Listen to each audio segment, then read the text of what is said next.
Good morning everyone, I am Surabhi Shukla and today we are going to study about STD programs, means sexually transmitted diseases program. So now we are moving toward introduction. The sexually transmitted disease are a group of communicable diseases that are transmitted predominantly by sexual contact and caused by a wide range of bacterial, viral, protozoal and fungal agents. सबसे पहले समझना है sexually transmitted disease क्या है. एक group of communicable diseases हैं जो कि ट्रांसफ़र होते हैं सेक्सुअल कॉन्टेक्ट से. किसी भी एजेंट के थ्रू हो सकते हैं. They can be bacterial, viral, protozoal और फंगल. कॉजेस में एजेंसी देख रहे हैं हम. बैक्टीरियल एजेंट्स हैं, वायरल एजेंट्स हैं, प्रोटोजोअल एजेंट्स हैं, फंगल में फंगल एजेंट्स हैं. वायरल जिसमें आपने सुना होगा हेपेटाइटिस वायरस के बारे में, HIV के बारे में, ह्यूमन इम्यूनो डिफिशिएंसी वायरस के बारे में, ठीक है, स्ट्रेप्टोकोकस बी के बारे में. ये क्या है, दिया होता है एजेंट्स जिनके थ्रू क्या होता है सेक्सुअली ट्रांसमिटेड डिसीज़ ट्रांसमिट होती है from one person to another person through a sexual contact. ये क्या है, कम्युनिकेबल डिसीजेस हैं. And these all are the agents. This very ऐसी डिसीज़ है जिसमें 34 मिलियन से ज़्यादा लोगों की डेथ हो गई है.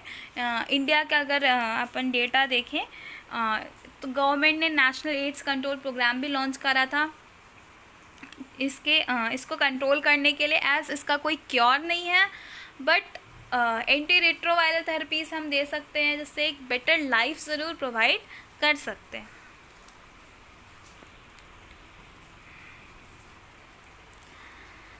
नेक्स्ट क्या है, reproductive tract infection, sexually transmitted diseases और HIV इन्फेक्शन. HIV इन्फेक्शन क्या है, हेपेटाइटिस बी हो गया.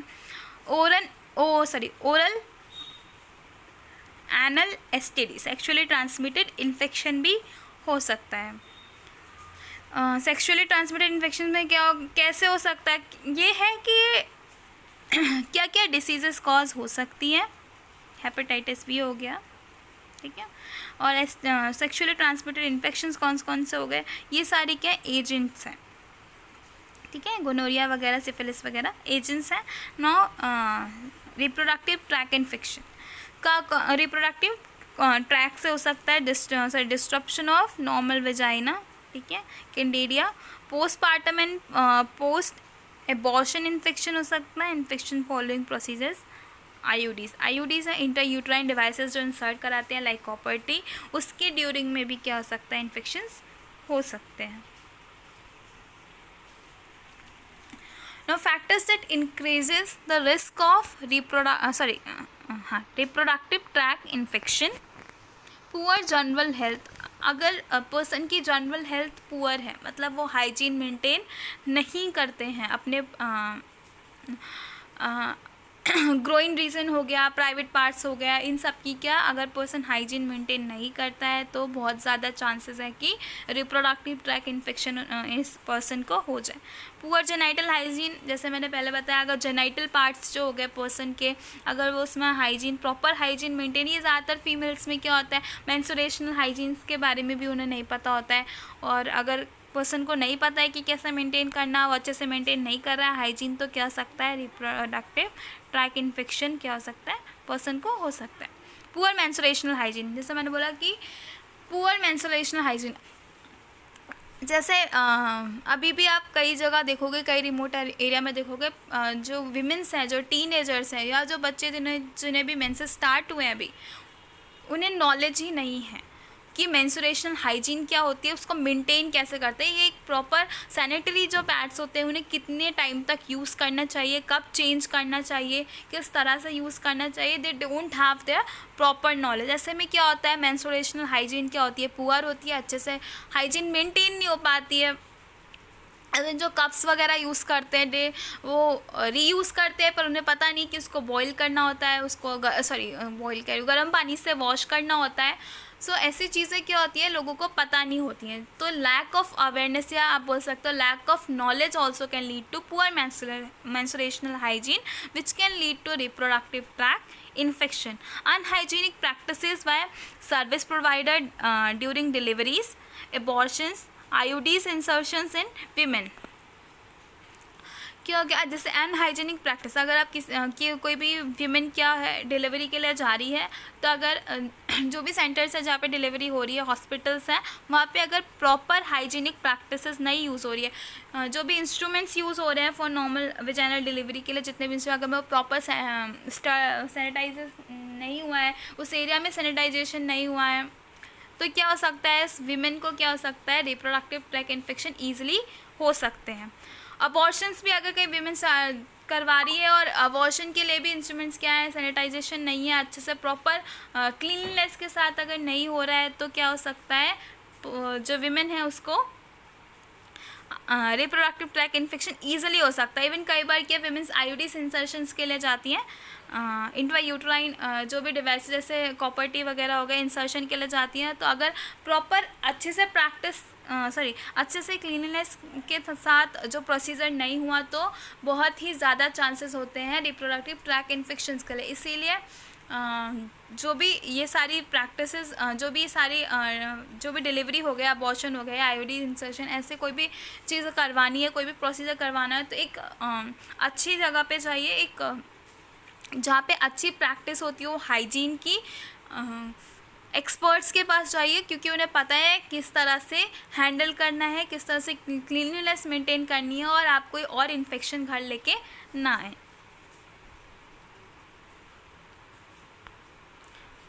Factors that increases risk of STI, sexually transmitted infection. ऐसे कौन से फैक्टर्स हैं जिनसे क्या हो सकता है, ये इन्फेक्शन स्प्रेड हो सकता है. पहले unprotected sex. If you had sex with your partner, अब जो पार्टनर है अगर उसको पहले से ही STD है, तो क्या हो सकता है, वो आपको भी हो सकता है. इसलिए अनप्रोटेक्टेड सेक्स अगर किसी ने किया है विदाउट यूजिंग प्रोटेक्शन, तो क्या हो सकता है, that person is prone to STD. Multiple partners, if person is having multiple partners, तो भी उसको STD हो सकता है. Sex with partner having sore on the genital region, urethra discharge, infection vaginal discharge. अगर किसी पर्सन को जेनाइटल रीजन पे सोर है, या यूरेथ्रल डिस्चार्ज हो रहा है, या फिर इन्फेक्टेड वेजाइनल डिस्चार्ज हो रहा है, ऐसे पर्सन के साथ अगर कोई पर्सन इंटरकोर्स करता है, तो भी उसको STD होने के पूरे चांसेस हैं. Previous STI infection in the past, अगर किसी को पहले था, तो भी पूरे चांसेस है कि वो ट्रांसमिट हो सकता है. तो एक प्रोटेक्टेड इंटरकोर्स ज़रूरी है. मल्टीपल पार्टनर्स नहीं होने चाहिए. अगर आप ज़्यादातर देखेंगे तो ये सेक्स वर्कर्स में आपको बहुत ही ज़्यादा कॉमन दिखेगा HIV की प्रॉब्लम, या सेक्सुअली ट्रांसमिटेड जो भी इन्फेक्शन होता है, ऐसे पर्सनस में क्या होता है, बहुत ज़्यादा होता है.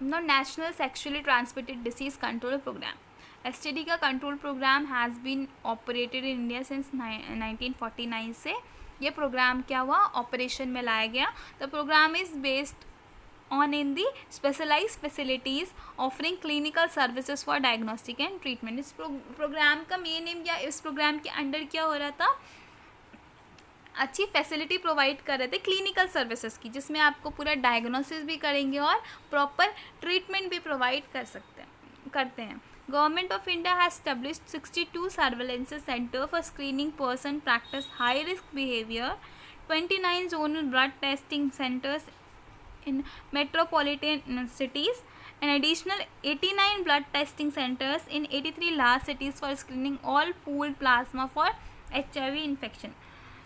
एज ये बहुत ही ज़्यादा कॉन्फिडेंशियल मैटर होता है. जो लोग होते हैं वो टेस्टिंग कराने या डायग्नोसिस कराने नहीं जाते हैं, बिकॉज दे थिंक, हाँ ऑब्वियसली एक टैबू होता है कि किसी पर्सन को HIV, इट मीन्स वो या STD सेक्सुअली ट्रांसमिटेड इन्फेक्शन है, तो they have done something wrong, ऐसा उनके माइंड में रहता है. तो लोग क्या करते हैं, नॉर्मली नहीं जाते हैं. तो ऐसे में गवर्नमेंट ने क्या करा है, एसटीडी कंट्रोल प्रोग्राम चला है जिसके अंडर उन्हें प्रॉपर सर्विसेज मिलेंगी, क्लिनिकल सर्विसेज मिलेंगी डायग्नोसिस और ट्रीटमेंट के लिए। 62 सर्विलेंस सेंटर्स भी खोले हैं जिसमें हाई रिस्क बिहेवियर जिन पे ऐसा होता है पर्सन जो प्रैक्टिस करते हैं उनके लिए 29 ये स्क्रीनिंग है। मतलब आप क्या कर सकते हो, जहाँ पे जिस एरिया में हाई रिस्क में हो रहा है ये इन्फेक्शन, हम वहाँ पे जाके स्क्रीनिंग करेंगे, सबका टेस्ट करेंगे उनके कंसर्न से, तो जिसमें से जो भी अगर आएगा तो उसको प्रॉपर ट्रीटमेंट प्रोवाइड कर सकते हैं।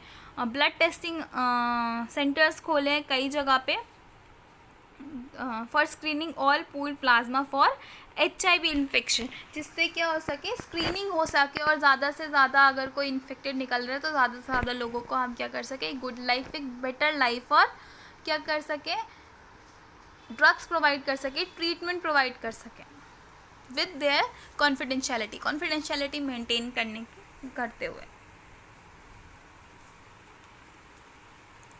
62 surveillance centers functioning in 33 cities have also been identified as zonal blood testing centers for screening blood samples received from the blood bank। 62 क्या है, सर्वेलेंस सेंटर्स भी क्या है फंक्शन में 33 बिग सिटीज़ में हैं, जिसमें क्या जो भी ब्लड बैंक से सैंपल्स आते हैं उनको क्या करते हैं, चेक करते हैं, उसके बाद प्रोसीड करते हैं। With this testing facility we have now became available at, इसके साथ ही इंडिया में क्या हो गया 110 सेंटर्स अपनी कंट्री में बन चुके हैं। इट इज़ वेरी गुड, जिससे पता चलेगा ज़्यादा से ज़्यादा लोग स्क्रीनिंग कर सकते हैं, एक प्रॉपर वे में जो ब्लड सप्लाई हो सकता है। ब्लड बैंक्स में हम जो ब्लड बैंक्स टेस्टिंग के लिए आते हैं उसमें भी पता कर सकते हैं कौन से ब्लड में इन्फेक्शन है या नहीं है। The facilities currently providing sexually transmitted diseases control are, कहाँ पे अभी करंटली चल रहा है, मेन दिल्ली, चेन्नई में, हैदराबाद में, नागपुर में, कैलकाटा में। Skin leprosy STD clinic in medical college and in some district and hospitals। STD programs has been merged with AIDS control program के साथ क्या करा, इनको मर्ज कर दिया गया।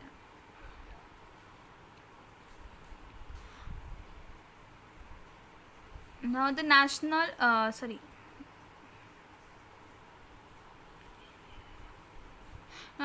Venereal Disease Control Program was established in 1949 as per the advice of Bhore committee. ये सारी कमिटीज़ थी जो उस समय इस्टेब्लिश हुई थी, भोरे कमेटी के एडवाइस पे क्या हुआ 1994 में ये प्रोग्राम लॉन्च हुआ to introduce the compulsory notification free treatment to all patient seeking treatment. जिन भी पेशेंट को ट्रीटमेंट चाहिए but they are not able to take treatment, as I told you earlier कि कुछ पेशेंट क्या होते हैं स्क्रीनिंग और ट्रीटमेंट के लिए नहीं जा पाते हैं, तो ऐसे लोगों को ट्रीटमेंट प्रोवाइड करना, facility to be provided for free personal prophylaxis, adequate diagnostic facility. Main reason क्या है, कई डायग्नोसिस भी नहीं हो पाते जिसकी वजह से कि आप ट्रीटमेंट भी प्रोवाइड नहीं हो पाते, तो एक एडिक्वेट डायग्नोस्टिक फैसिलिटी प्रोवाइड करना इम्पॉर्टेंट था जिससे हर किसी को ट्रीटमेंट मिल सके। Follow up to be maintained, follow up maintain करना भी इम्पॉर्टेंट था। Mass education of public regarding causes and prevention of venereal mass education भी इम्पॉर्टेंट था पब्लिक को अवेयरनेस करना इम्पॉर्टेंट था कि वो ज़्यादा से ज़्यादा सेंटर्स में जाके क्या कराएं, डायग्नोस्टिक टेस्ट कराएं, प्रोसीजर्स कराएं, ब्लड टेस्ट कराएं, और जिससे क्या हो अगर ऐसा कुछ है तो वो पहले ही डिटेक्ट हो जाए और उनको ट्रीटमेंट प्रॉपर मिल जाए, क्योंकि ज़्यादातर लोगों को अवेयरनेस नहीं थी, टैबू है सोसाइटी में, तो लोग जाके क्या कराते हैं, इन सब की टेस्टिंग नहीं कराते, तो लोगों को अवेयरनेस करना is very important. Measures to reduce prostitution to be considered essential, जैसे मैंने पहले बताया जो मल्टीपल सेक्स पार्टनर हर किसी के होते हैं उनको सबसे ज़्यादा चांसेस होती हैं सेक्सुअली ट्रांसमिटेड इन्फेक्शंस लगने के, तो अगर जो भी मेजर्स हैं, जो भी आप चीज़ें कर सकते थे, बोरे कमेटी प्रोस्टिट्यूशन को रिड्यूस करने के लिए उन्होंने सब करा जिससे प्रोस्टिट्यूशन ना हो, क्योंकि उसकी वजह से क्या हो रहा था, ज़्यादा से ज़्यादा लोगों को HIV फैल रहा था।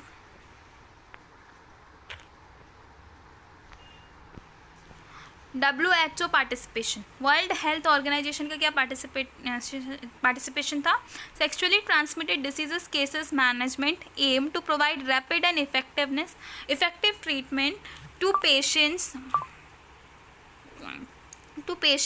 presenting with symptoms to break the chain of infection. Sexually transmitted जो भी केसेस क्या मेन एम क्या था एसटीडी मैनेजमेंट का कि प्रोवाइड करना रैपिड एंड इफेक्टिव ट्रीटमेंट, जितना फास्ट हो सके और जितना इफेक्टिव ट्रीटमेंट हो सके वो पर्सन को प्रोवाइड करना, जिनमें भी हमको सिम्टम्स दिख रहे हैं, जिससे कि जो चेन है इन्फेक्शन की वो ब्रेक हो सके, which is very important. It is important to break the chain of this infection because it is communicable and it can be transmitted from person to person. Shortening the duration of effectively is an important objective in the control of sexually transmitted diseases epidemics.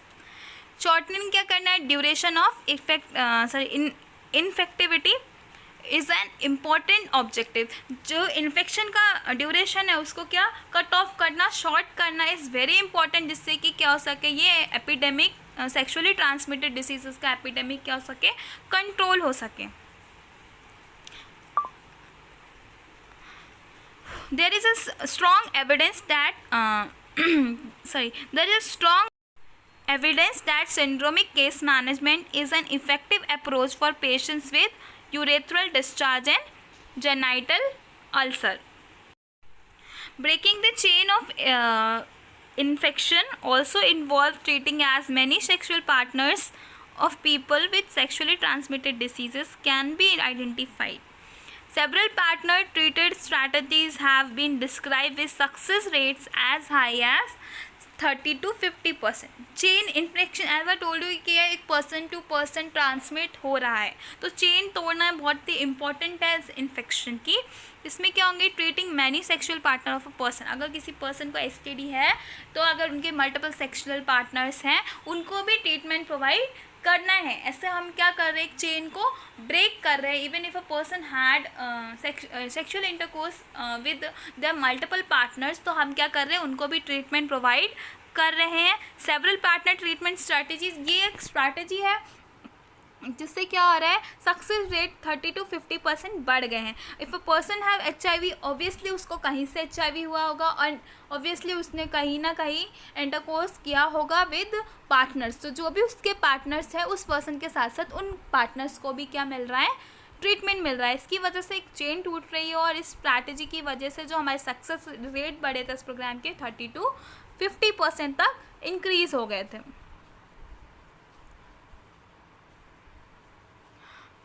Targeting high risk population, primary prevention and clinical services contributes. जैसे जो भी high risk population थी जिस area की, जो भी high risk population थी जो भी एरिया में जहाँ पे ज़्यादा ही मिल रहा था वहाँ पे क्या करना था? Primary prevention, clinical services contribute synergistically to sexually transmitted disease control. Targeting generally builds on two methods: outreach and peer interventions. Targeting किस पे जनरली बिल्ड थे? दो मेथड पे, outreach and peer interventions पे. Program begin with mapping to locate the estimate size of target population. तो इसमें क्या था? मेनली टू मेथड्स का यूज़ करता. आउटरीच, ज़्यादा से ज़्यादा तक लोगों तक पहुंचना, और नेक्स्ट इन्होंने क्या किया था? फ्रेंड्स पीयर्स इंटरवेंशन यूज़ किया था. प्रोग्राम बिगिन ही हुआ था, स्टार्ट हुआ था mapping to locate and estimate the size of target population. जो भी टारगेट पॉपुलेशन है या फिर जो भी एरिया में जा रहे हैं, जो भी हमें लग रहा है हाई रिस्क एरिया, उस पॉइंट से ये प्रोग्राम स्टार्ट हुआ था. एरिया को लोकेट करके और हाई रिस्क पॉपुलेशन को आइडेंटिफाई करके, और ये टू मेथड्स को यूज़ करके programme was started.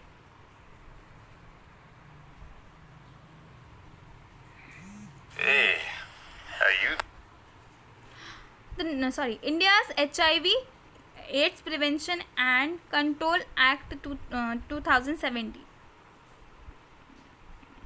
The National AIDS Prevention and Control Policy 2002 recognized that HIV had spread to every corner of the country and urban to rural areas from individual practicing risk behavior to their partners and childrens. 2002 में जब सर्वे हुआ 2002 में, तब पता चला उस policy में कि जो HIV है वो पूरी तरह से स्प्रेड हो गया है every corner to in country.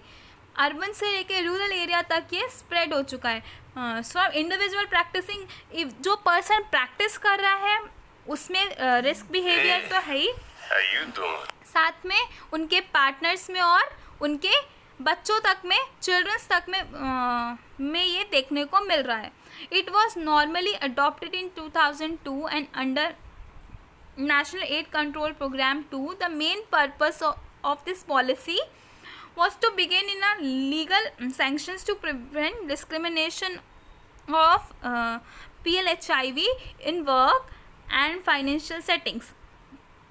ये नेशनल एड्स कंट्रोल प्रोग्राम 2 में इंक्लूड कर दिया गया था, जिसके अंतर्गत लीगल सैंक्शंस थे टू प्रिवेंट डिस्क्रिमिनेशन। लोगों क्या होता है, लोग ऐसे लोगों से डिस्क्रिमिनेशन रखते थे, उनको लगता था कि उनको भी हो जाएगा क्योंकि इसको कम्युनिकेबल बोलते थे, तो ये सारी चीज़ों को एक्सक्लूड करने के लिए हुआ था।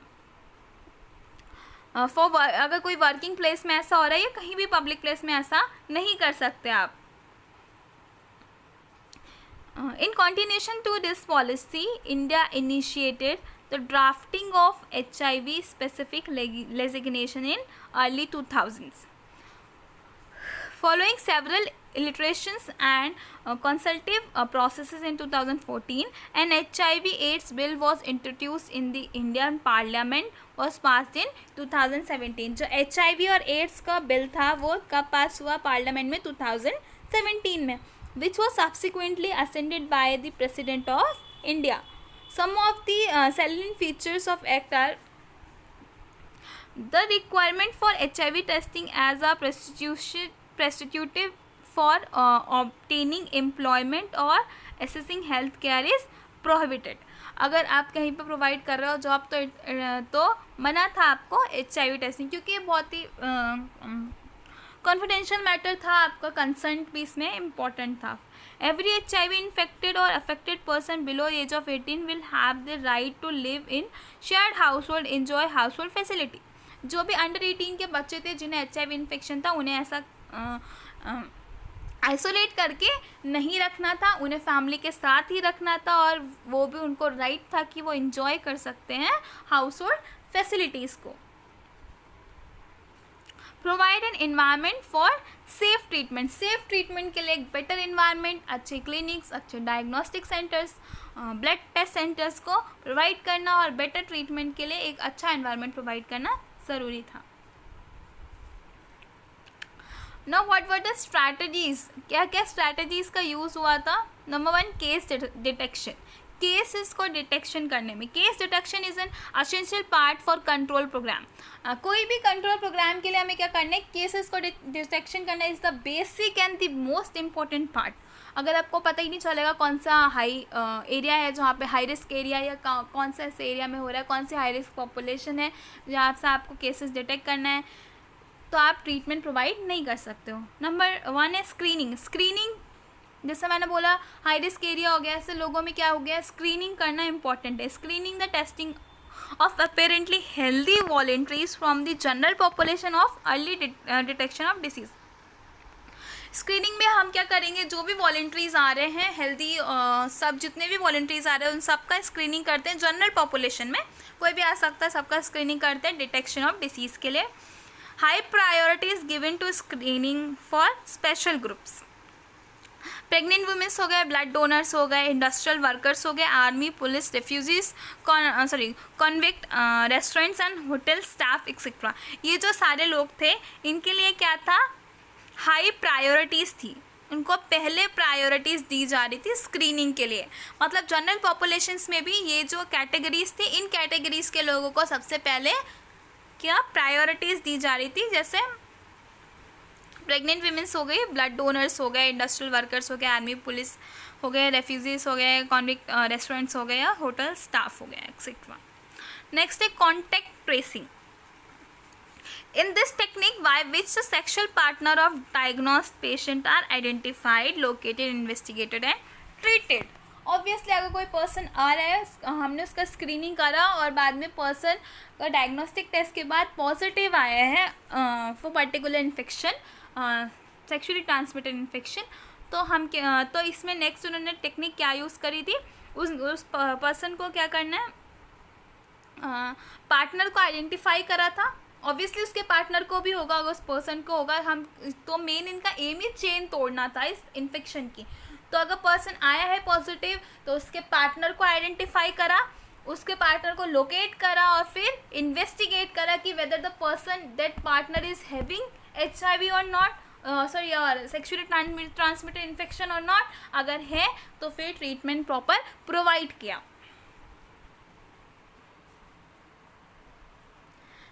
नंबर 2 है case holding and treatment. There is tendency on a part of patient suffering from sexually transmitted diseases to disappear or drop out before treatment is completed. ऐसी टेंडेंसी होती है। जैसे इसमें मैंने बताया बहुत सारे जो रेट्रोवायरल थेरेपी यूज़ होती है, ड्रग्स, बहुत सारे कॉम्बिनेशंस में ड्रग्स यूज़ होते हैं और बहुत टाइम तक ये ड्रग्स चलते हैं। तो ऐसे में क्या होता है, पेशेंट ड्रॉप आउट कर देता है, अपना ड्रग्स लेना बंद कर देता है, जो भी है पर्सन ड्रॉप आउट कर देता है। उनकी टेंडेंसी होती है कि वो ट्रीटमेंट बीच में छोड़ देते हैं। तो ऐसे में केसेस को होल्ड रखना और प्रॉपर ट्रीटमेंट प्रोवाइड करना एक बहुत ही इम्पॉर्टेंट स्टेप था। कैसे, जैसे अगर कोई पर्सन आ रहा है, उसके पास पूरी डिटेल होनी चाहिए उसको लोकेट करने की, उसको हमेशा फॉलो अप में आना है और हमें चेक करते रहना है कि पीपल आर कमिंग और नॉट। फॉलो अप में बुलाना ज़रूरी है, क्योंकि अगर फॉलो अप नहीं हुआ तो पूरे 100% चांसेस है कि पर्सन अपना ट्रीटमेंट ड्रॉप आउट कर सकता है। Next, third, epidemiological treatment. It consists of administration of full therapeutic dose of treatment to person recently exposed to STDs while waiting the result of lab test. अगर हमें ऐसा idea हुआ है वाली screening, हमें पता चला है, जैसे कोई पर्सन अगर HIV पॉजिटिव निकला है एंड ही और शी हैव अ पार्टनर, तो अगर उस पार्टनर का हम लैब टेस्ट भेज रहे हैं, उससे पहले ही हम क्या कर सकते हैं, उसको पूरा STD का थेरेप्यूटिक डोज ऑफ ट्रीटमेंट हम प्रोवाइड कर देंगे। हम लैब टेस्ट का वेट नहीं करेंगे, क्योंकि हमें पता है if they have unprotected intercourse तो 100% चांसेस हैं that person can have HIV। तो ऐसे में it is a waste of time कि आप लैब टेस्ट का वेट कर रहे हो। इससे क्या होगा, पेशेंट की जो पर्सन है उसकी कंडीशन वर्सन हो सकती है, तो हम वेट नहीं करेंगे। तो उसके लिए क्या करेंगे, फुल जो भी थेरेप्यूटिक डोज है, जो भी ट्रीटमेंट है, वो पर्सन को प्रोवाइड हो जाता है। नेक्स्ट है personal prophylaxis. Contraceptives, mechanical barrier can be recommended for a person's prophylaxis against studies. Obviously public को अवेयर करना ज़रूरी है, कॉन्ट्रासेप्टिव्स के बारे में बताना ज़रूरी है और इवन सेंटर्स में प्रोवाइड भी करना ज़रूरी है। Vaccine, the development of vaccine will be found for the other sexually transmitted diseases. Now the most important part है हेल्थ एजुकेशन। हेल्थ एजुकेशन सबसे ज़्यादा ज़रूरी है। It is integral part of study control program. It helps the individual after the behavior in an effort to avoid studies that minimize the decrease acquisition and transmission.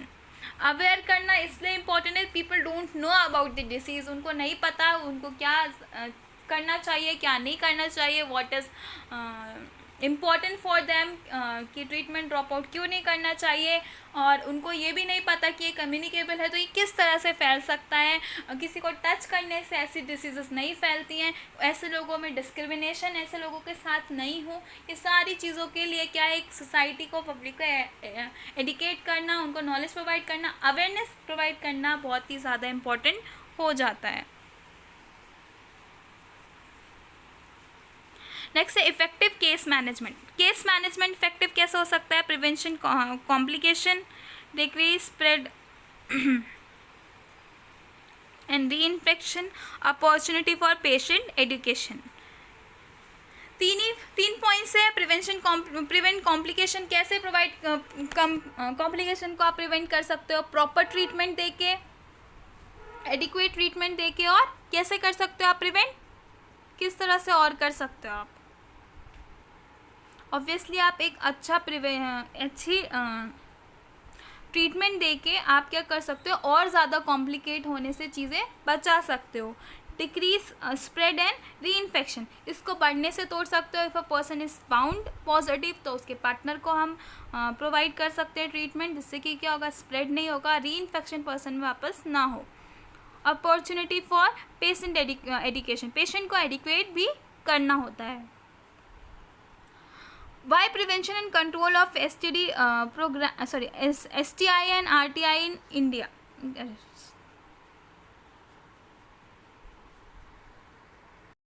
Very few cases are symptomatic. Mostly they are asymptomatic, chronic and regular symptomatic.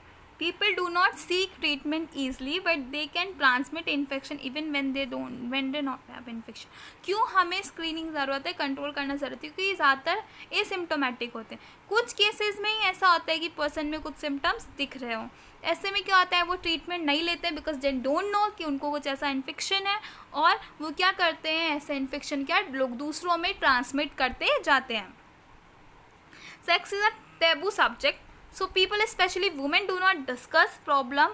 They think they are related to sexual activity and avoid seeking treatment. जैसे मैंने पहले बोला, एक बहुत ही बड़ा taboo है society में, specially women's क्या करते हैं, they don't seek their treatment के लिए नहीं जाते। ट्रीटमेंट छोड़िए, आप स्क्रीनिंग और डायग्नोस्टिक टेस्ट में भी नहीं जाते, क्योंकि ये सेक्सुअल कंटेंट से रिलेटेड है, और ऐसी चीज़ें करेंगे तो सोसाइटी में उनकी जो भी है रिस्पेक्ट नहीं रहेगी। ऐसी चीज़ें सोच के विमेंस क्या करती हैं, ट्रीटमेंट नहीं लेती हैं। They even don't discuss their symptoms, या ऐसी कोई प्रॉब्लम हो रही है किसी को नहीं बताती हैं।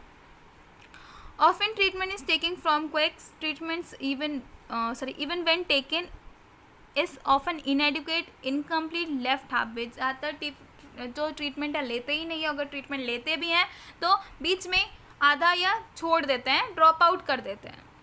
Partners often do not take treatment which result in reinfection. Partner, अगर पर्सन HIV पॉजिटिव आया, उसको ट्रीटमेंट प्रोवाइड करा, उसके पार्टनर को अगर ट्रीटमेंट नहीं प्रोवाइड करा तो उस पर्सन को क्या हो सकता है, री इन्फेक्शन हो सकता है।